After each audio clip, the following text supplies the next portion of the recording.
Well,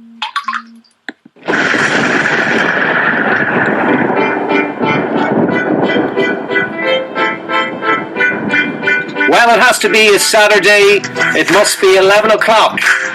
It's Badminton Talk podcast brought to you by my mobile badminton shop and sponsored by the Q Shuttle. Hi, Mark. How are you doing again? Hey, John. I'm doing great. It's a beautiful sunny day in Dublin.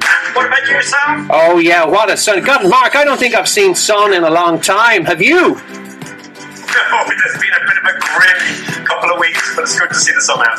Yeah, well, look, I'm really excited by today. Yes, the music kind of says it all.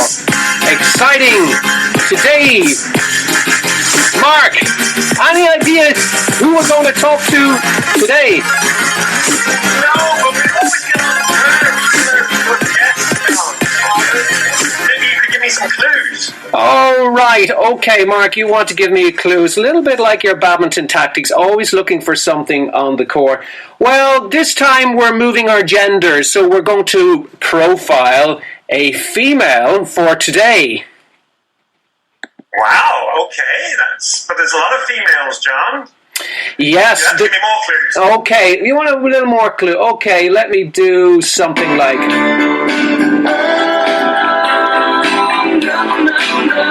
Georgina.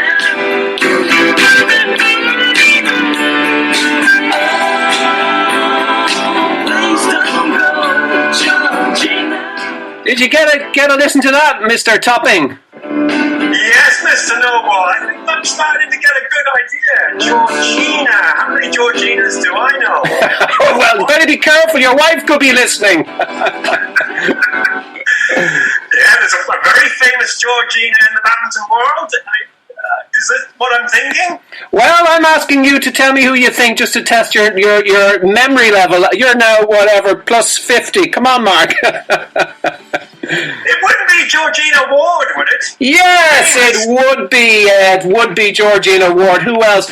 Georgina Ward, who has represented Leinster in Ireland at all underage levels, from a wee under 12 right up through under 18. She also represented Ireland in the Master Nations, and she is a Badminton World Federation coach, and also, if I can say, she's been part of, and I think you'd agree, Mark, the most successful live badminton broadcast right across the world, the Badminton Premier League, where Georgina Ward would always feature towards, if you know, the back end of a competition, a third mixed, they'd roll out the heavyweights. That's the Georgina Ward. Georgina Ward, can you hear us? Welcome to the podcast. Thanks, John. I can hear you. Thanks, John. Thanks, Mark. How are you doing? Not too bad. That's the intro. Well, we'd like to be honest with our listeners from all around the world. There'll be many who know you, Georgina, from your travels to the UK and on tournaments that actually you and me have gone on some of them, some of the master tournaments, and some listeners who will be listening to you for the first time. So I hope they're going to be in for a treat this afternoon to hear all the quick questions that Mark and myself want to put to you. Are you ready for it, Georgina? I'm ready. Let's go. Okay, so I'm going to just pass you over to Mark, but just before I do this, I wanted to say one thing. So the first question, no longer than 7 minutes, Mark, because we're going to pause at that stage, move on to part 2 of this. Okay, over to you.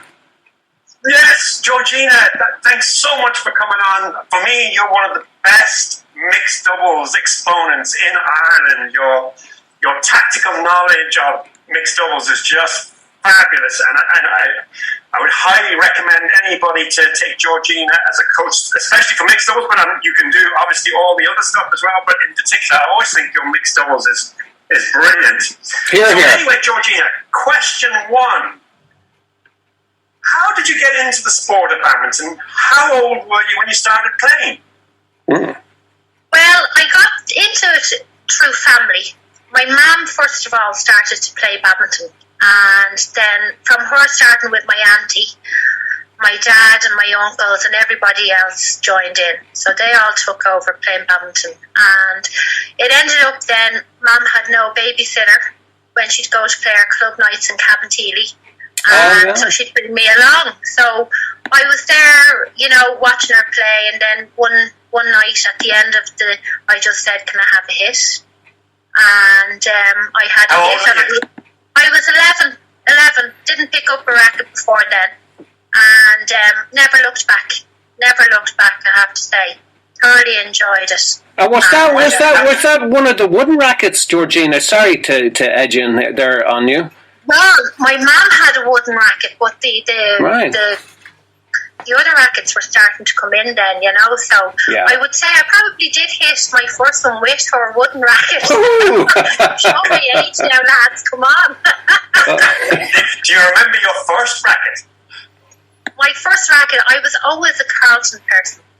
So I've always played with Carlton rackets. The 3.7, was it? Was that one of the famous ones, the 3.7?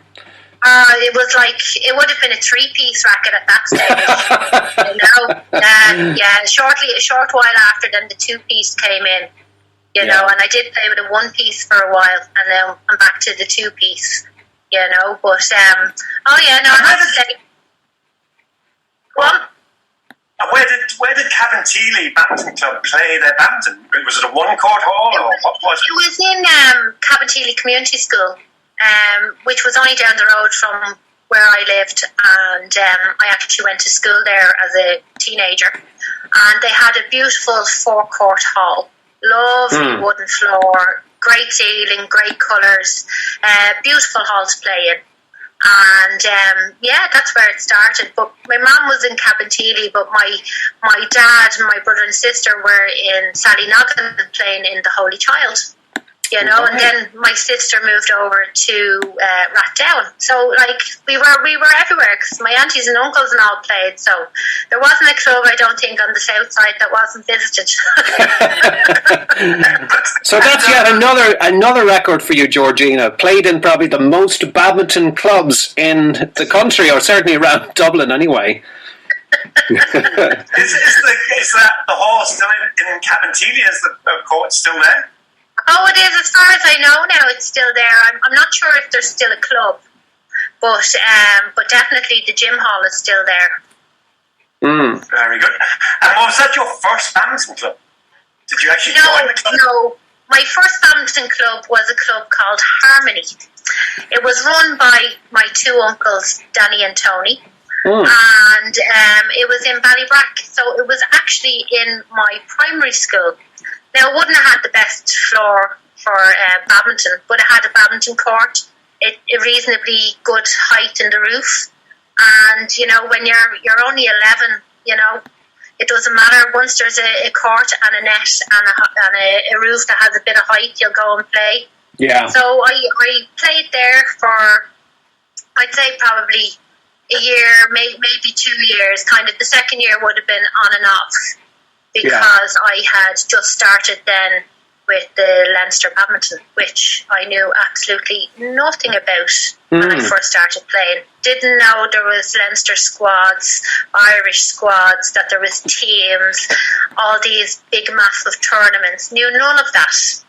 And it was kind of like I played in a tournament in, it was the non-squad, it was the Southside tournament on Kersford Avenue. Yeah, I heard of that. And I played in that with a girl I went to school with, Marie Breen, who only played on a social level. So it was singles and doubles, and I went out and I played the singles and I played the doubles with Marie.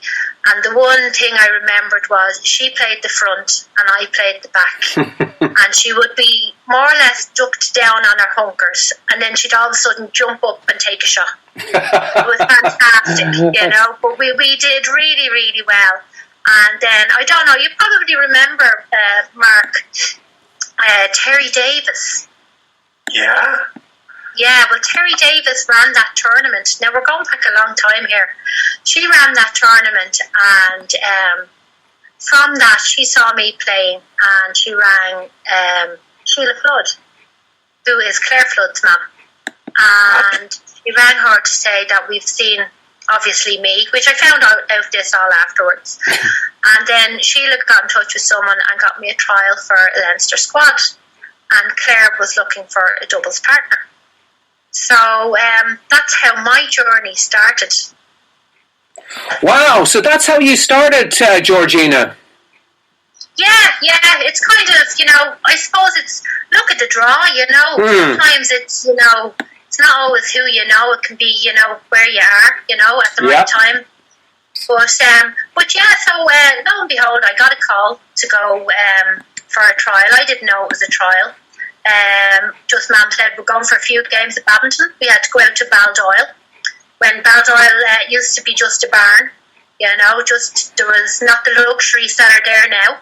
And off we went. Now, at the time, we didn't have a car, so I had to get the 111 bus from Ballybrack to Dunleary train station, hop on the Dart, so Dunleary then to Howth Junction, and then we had about a 10-minute walk from Howth Junction to the hall in Baldoyle. So off we went, on kit and caboodle, and went in, and they were on the first few courts. I was introduced, that was grand, and then I was asked to go and play this game and play that game and another game, and they were all singles and all the rest, and that was great. It was, best badminton I had ever played, best people I'd ever played against, and I came off buzzing. And it was only afterwards then, when we did the journey all the way home, my mum told me actually what we were at. So that was me going for a trial for the Leinster squad, and it was fantastic. But I loved the game. Yeah, I loved the game. And Georgina, sorry to cut across you there. That was your mum, Pat herself, yeah. Pat Kinsley, big shout out to Pat, if she's listening here. Absolutely. Hope she's keeping well, and in these challenging situations we're all in with COVID, we give her a big shout out, and hopefully see her back on the badminton court soon, Mark. It's always great catching up with Pat, isn't it? Yeah, Pat's, she's very sharp lady. She's very observant. Oh, yeah. She can't wait till the badminton's back up and running herself, Yeah. But so I have to say now, Mum gave up an awful lot to try and bring me around to the badminton and here, there and everywhere, whether it was training or tournaments or whatever, So she always, made the time to bring me off. And I wasn't an only child, I was the youngest of three. Right. So it wasn't as if there was only me that she had to be looking after. Yeah. But great times now, I have to say, great times. Yeah, no, wonderful to hear that, absolutely, and hopefully great times ahead when we all get back out of our final lockdown. Just to remind all our listeners in Ireland, our listeners in England, in Europe, outside, all around the world, this is John and Mark here on the Badminton Talk podcast, brought to you by My Mobile Badminton Shop and sponsored by the Q Shuttle.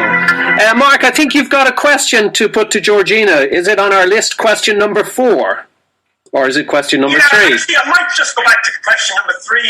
And I think you've sort of alluded to it already, Georgina.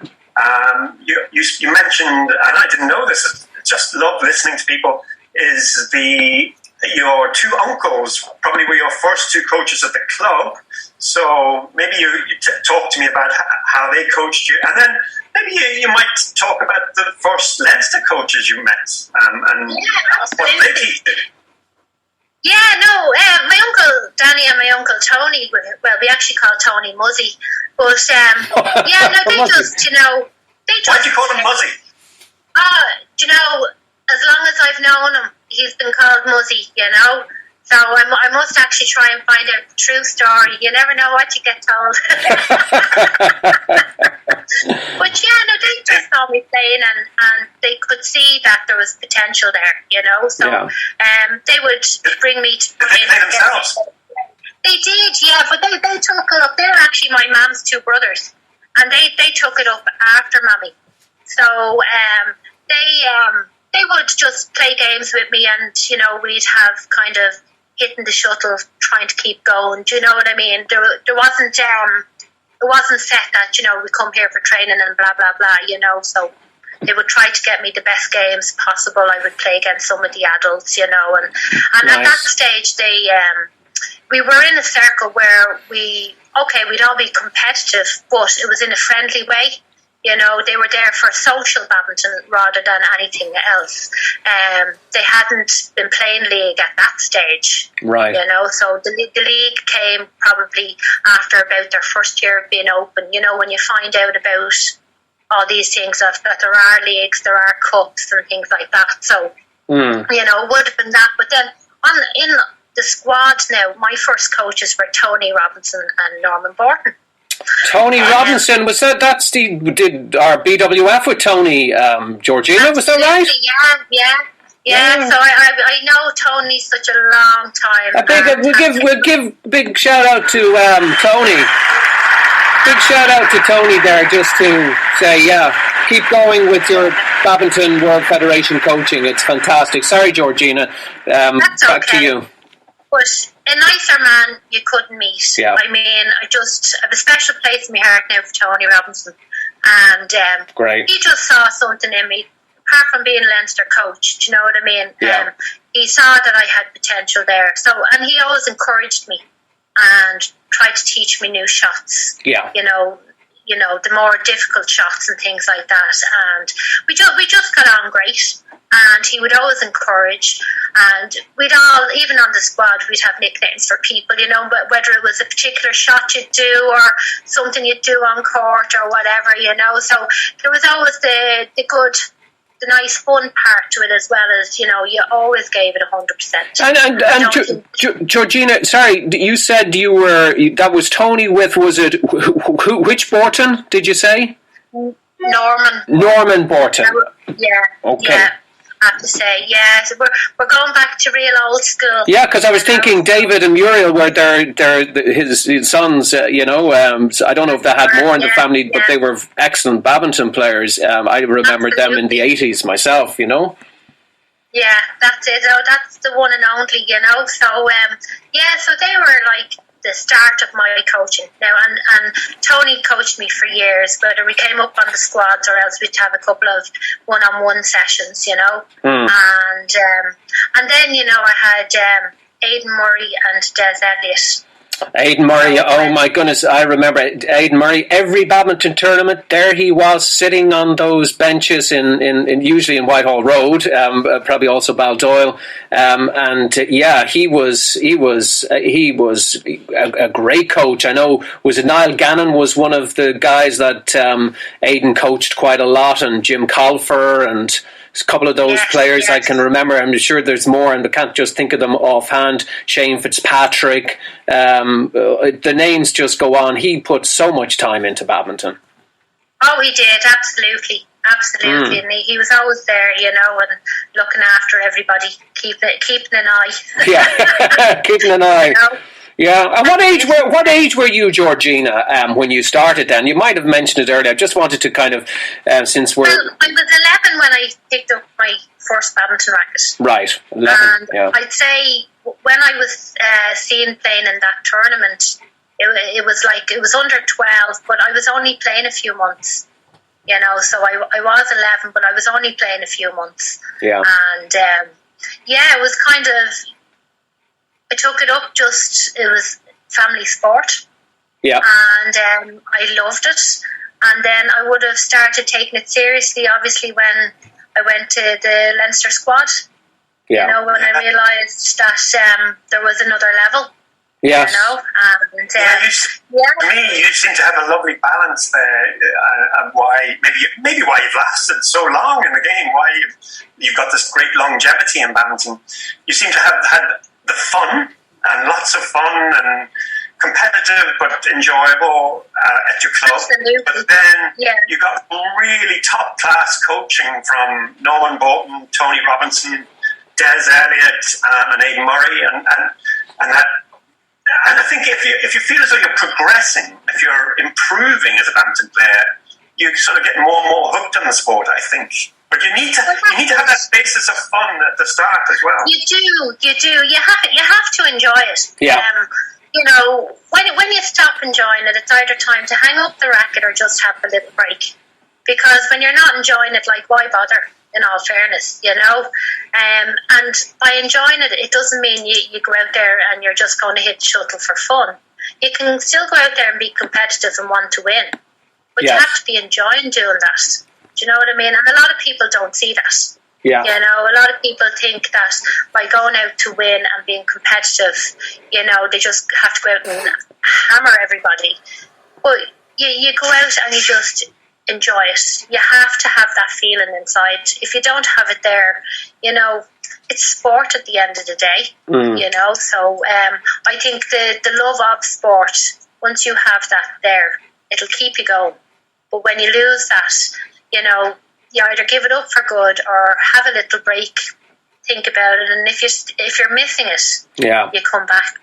You know, yeah. So I wonder, Georgina, and I don't want to skip ahead to the present too quick, and I won't. So Mark will keep me in check because I know he's coming up with his next one. But since we know your daughter Leonie has been playing juvenile badminton for many seasons, is coming towards the end of the juvenile spectrum, and COVID hasn't helped. But just my kind of question is, I just wonder. I remember back in the 80s playing in Whitehall Road, and you'd have you go out and play your summer clubs, and it was buzzing. You'd be on court 1 or 3 or 4, you'd be upstairs in the bar for a refreshment. The crack was absolutely incredible. The competition was amazing, and they're just memories I have that when I look at the current crop, and look, they're all good kids and whatever, it's different. It's just not the same. It is. Would I be right in saying that? Yeah, now, the way I look at it is, and because I have come up in the badminton from the very low levels up to the very top levels, okay, you get to see what it's like. So, you know, when you're going around to tournaments and things like that, I have to say, the lower grades are absolutely fantastic. Yeah. They would make you want to play the sport. Or if you can't play the sport, that you want to go and you want to watch them play. Yeah. They may not be the best badminton player out there. Yeah. But by God, the heart and soul that is in the game. Yeah. And then the support by their teammates or the club or whoever happens to go there. And it's genuine. And I believe in clapping for good badminton. Not necessarily clapping to turn, to put off the other side. Yes. I mean, it's the same with all sport. You know, you clap for a good shot, a good goal, a good pass, a good badminton shot, But I feel that it's kind of, that's lost a bit as you get higher up. Yeah. Now, not with everybody, but it does happen. Yeah. And the higher up you go, there's less people cheering you on. It seems to be, I'm going out there to win and that's it. And, it's kind of, if you could bring a bit of the lower grades into the heart and soul, into the higher grades, it would be an absolutely fantastic sport. And unfortunately, our numbers have dropped off in the badminton. But wouldn't it be great to actually have them coming back up? Would be wonderful. I think if it was just made a little bit more appealing in that way. And that won't affect anybody's skill level or the intensity of how people play. I mean, you've either got a killer instinct in you on the court or you don't. Do you know what I mean? As soon as your foot goes on that court, you're competitive. As soon as you come off, God, yous are the best friends again. That's do you know right. what I mean? Yeah. That's always the way it was. And I do feel, that the higher grades need to bring a little bit more of that back into the sport. Yeah, there's a responsibility there to try to encourage, more players into the sport, more spectators, and to remember really why people play the sport in the first place. Exactly. Yeah. Exactly. It's just a little bit of heart and soul, and people are there for everybody. You cheer them on, and may the best player on the night win. Yeah, it's funny you say that, Georgina. Everyone gives this their all. When you walk into the tournaments, even in today's level, like the first day is always the buzzy day when everybody's there. There's a bit of a buzz, and you have the parents and the families and the friends, and you might have 200 people in the hall, and by the time you get to the final. it's empty. There's only a handful, Yeah. and yes, it's only great. the players and Yeah, their and parents or it's whoever have to bring them. There's something missing, and I think that's what you, in essence, have kind of brought out in this podcast at the moment. Is let's try and create some of that atmosphere on day one of a tournament all the time. If we can. Yeah. Yeah, absolutely. And because it's good for everybody, it's great for the sport. Yes. And it's good for the athletes and the supporters. It is an all-round thing. Do you know what I mean? And hopefully it would help bring the numbers back up. Yeah. Yes. Well, very, very good points. And yeah, I would agree with you. I can always remember the before COVID, particularly say you get to the cup final, the lower level teams would bring not hundreds of supporters, but there'd be 40 or 50 people behind the court, and the cheers that would go up.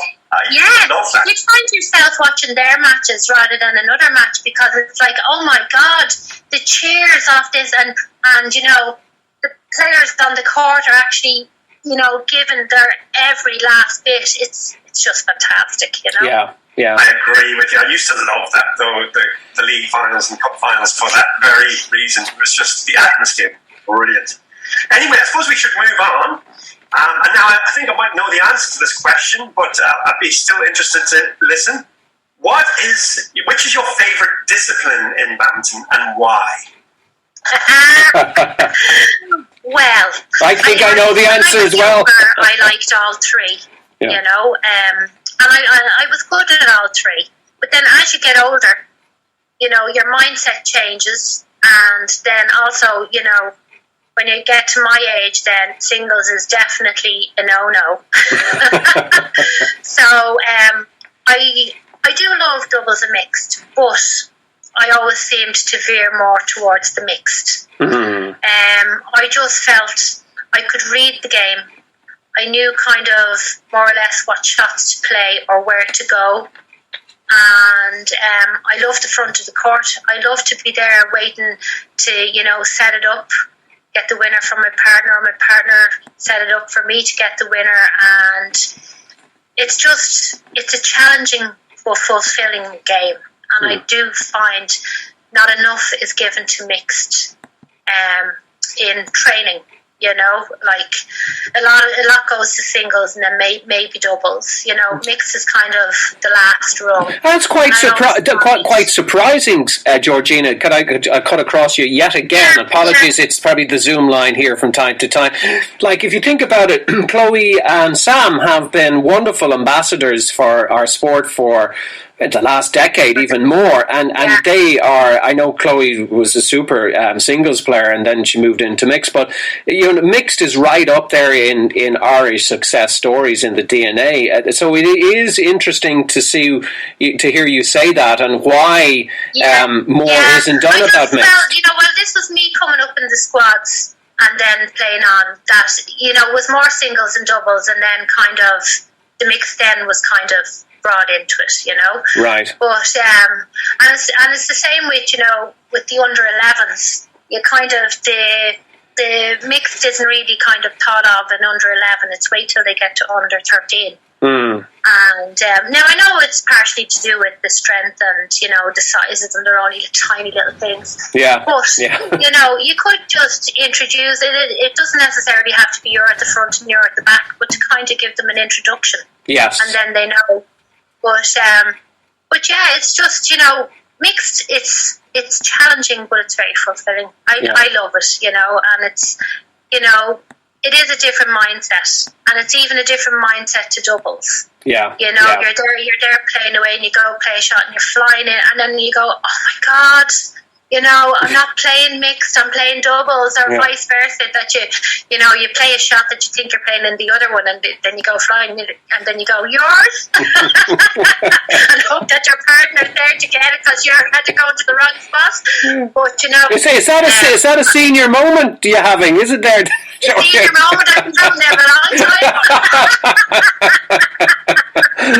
I think we all... Was there any of your coaches that really got you into mixed, or did they teach you mixed? Where did you learn your mixed? Yeah. Oh, God, that's a good one, Mark. I don't really know. I think as I was coming up in the ages, I played all three, and I had good partners coming up, and always helps. yeah, it does help, and you kind of you do get used to your partners and what way you play.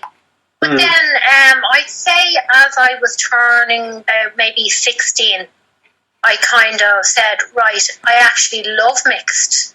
Yeah. And then when you're looking at, say, team selections, or, you're out in a match and you're trying to figure out which way will I put the team out, say, in the quadrangular.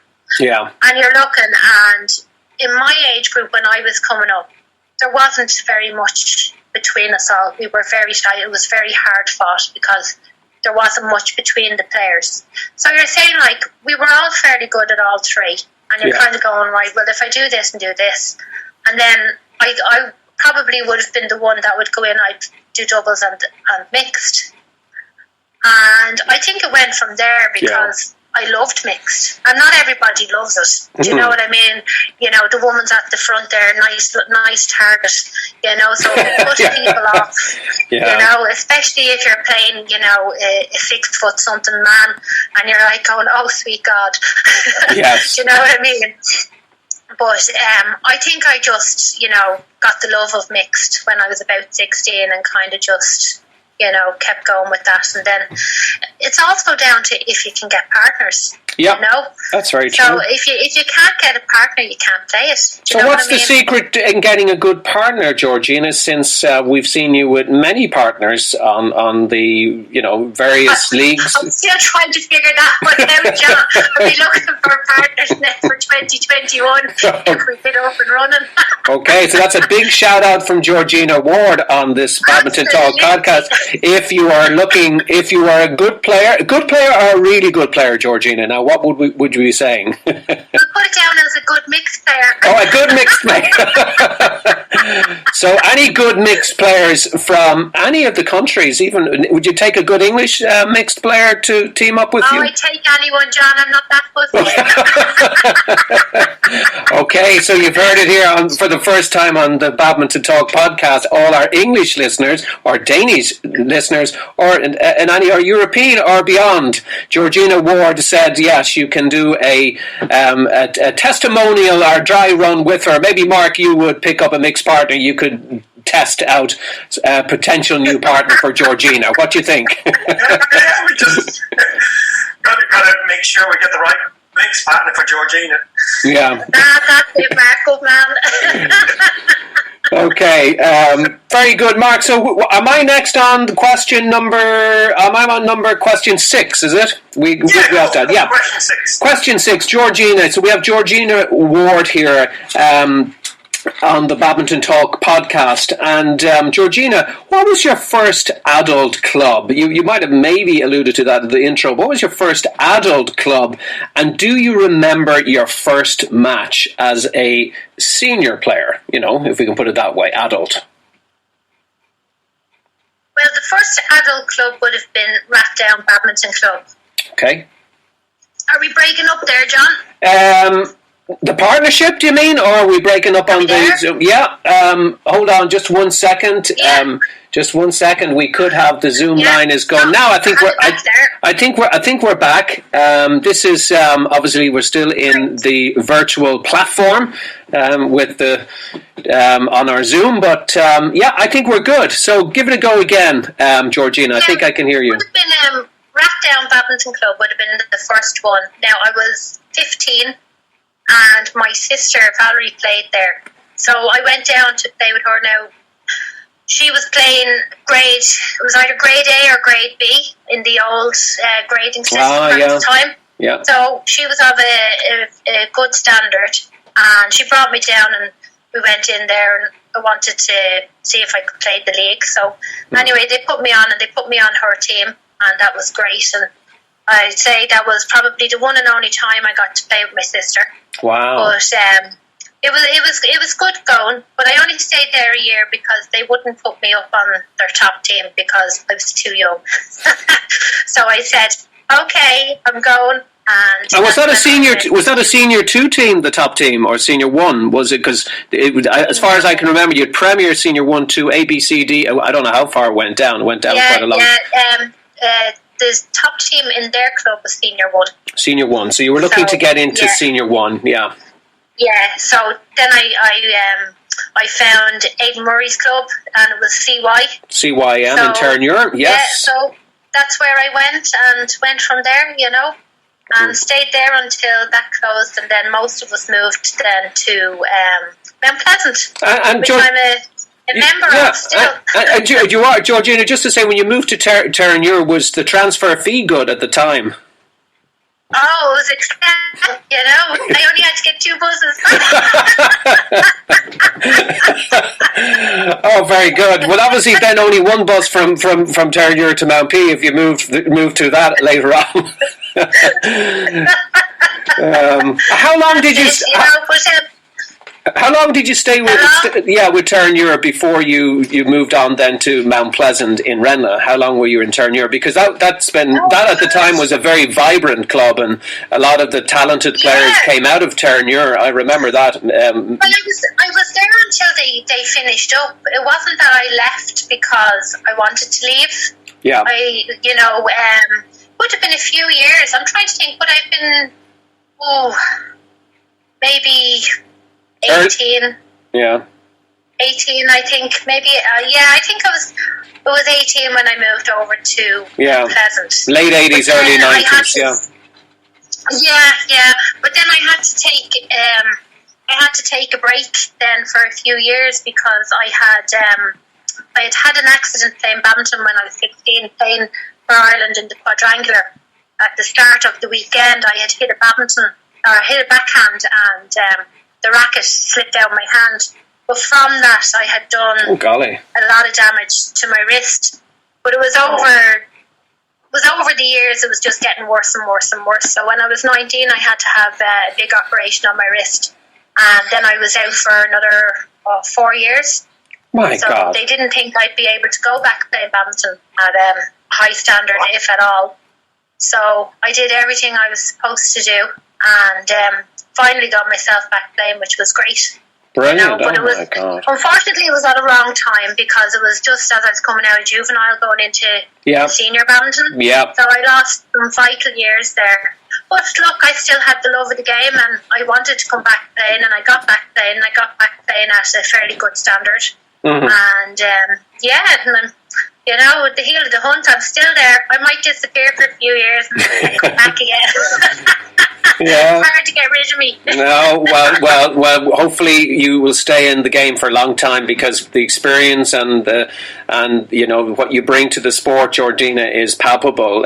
Your whole personality, it's wonderful. And anybody that hasn't met you yet, I'm sure they'll be coming into the court saying, "Where's Georgina Ward? We have to kind of meet this person." No, absolutely. I was just thinking. And there we have to leave this fascinating, my goodness, Mark Topping. How can we take all that information in for 1 week from Georgina Ward? What do you think of all that, Mark? Wow, John, isn't Georgina an inspiration? Coming up from grassroots badminton, and you can feel the love of the game she has. It's wonderful to hear, and it's wonderful to be around Georgina in the badminton hall. And she's got such an infectious laugh as well. It's just brilliant. Oh, absolutely. There's only one laugh. I have to say, I think maybe the digital world could coin that laugh, just like we have emojis for kind of signs and looks. Georgina's, it's infectious. But my God, Mark, talk about name dropping from Georgina. Terry Davis, Tony Robinson, Norman Borden, Muriel Borden. Then we had Tony Robinson. Well, I said Tony Robinson, Niall Gannon, Jim. Where does it stop? She's been around the block and still a young woman. Yeah, absolutely. And don't forget Des Elliott. And who's Tony Davis, by the way? Terry Davis. Terry Davis. Did I say Tony Davis? Terry Davis and Tony Robinson. Yeah. Who's Terry Davis? I don't think she mentioned. Yeah, she did at the start. Terry Davis was very much got her into the badminton. I remember. Oh, yes. I remember Terry Davis myself, Mark Topping, when I started playing in 1985. I remember that name. There you go. So maybe, Mark, you were too young. Yes, I wasn't around in the 80s. But also what came across, isn't it so much the family, the parents give up so much. She referenced her mum, Pat, driving her around, helping her out. The sacrifices parents make to give their kids great opportunities in sport is just amazing. They are the unsung heroes, Mark. I, like a lot of players, know Georgina's mum, Pat Kinsella. And Pat would drive the kids and Georgina everywhere, all around the country, training, matches. She's always there. And I have to say, you know, she is great fun to be around, Pat Kinsella. And I know where Georgina gets her kind of her humour and her charisma from Pat, you know. But you're right, it is it is incredible how much she's given to the game, and it was quite interesting to hear her talking about that she took a break. To take a break if you're not enjoying it, that's something you would say, Mark. If you're not enjoying the game, maybe you need to take a break. Yeah. Absolutely, it's just common sense, isn't it? It's just if you're not enjoying doing something, well, why don't you try something else for a little while, and maybe after a few years you may get the go back to the sport. So yeah, very common sense suggestion. I thought that was brilliant. Yeah, and you often sometimes see players, Mark, who've played at a young age, and they kind of drop off late teens. They get into, I don't know, they study, they travel, then some of them have families, and then they come back in their late 30s, 40s. That kind of pattern is familiar in lots of sports, Mark. Yeah, oh, absolutely. I notice that a lot, actually. I often get people saying to me, I played badminton in school. I really enjoyed it.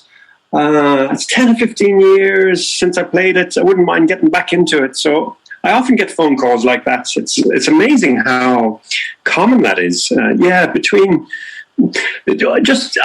think this is applicable to all sports. Personally, I think there's quite a dropout between, say, 17 and 27 as you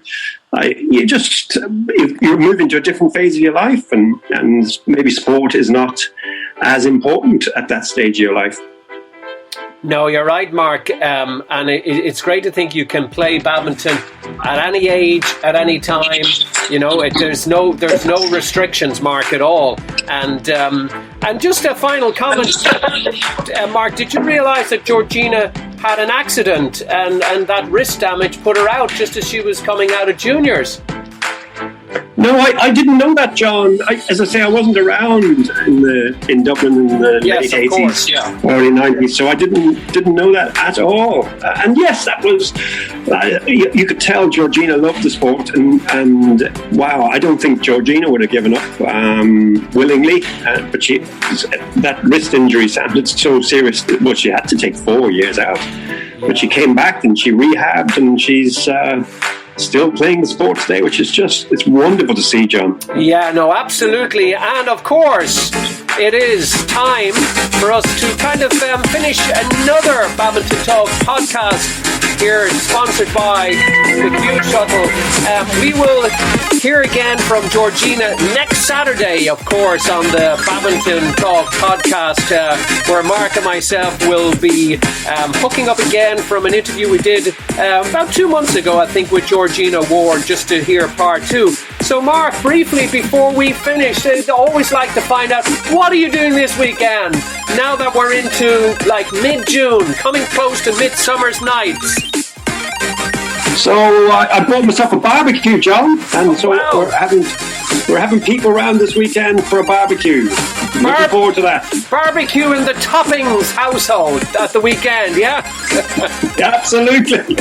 Well, Mark, you enjoy your barbecue. We're just about out of time here. So listen, we'll check in with you next week and same time. See you 11 a.m. Mark. Take care. John, take care. Thanks a million.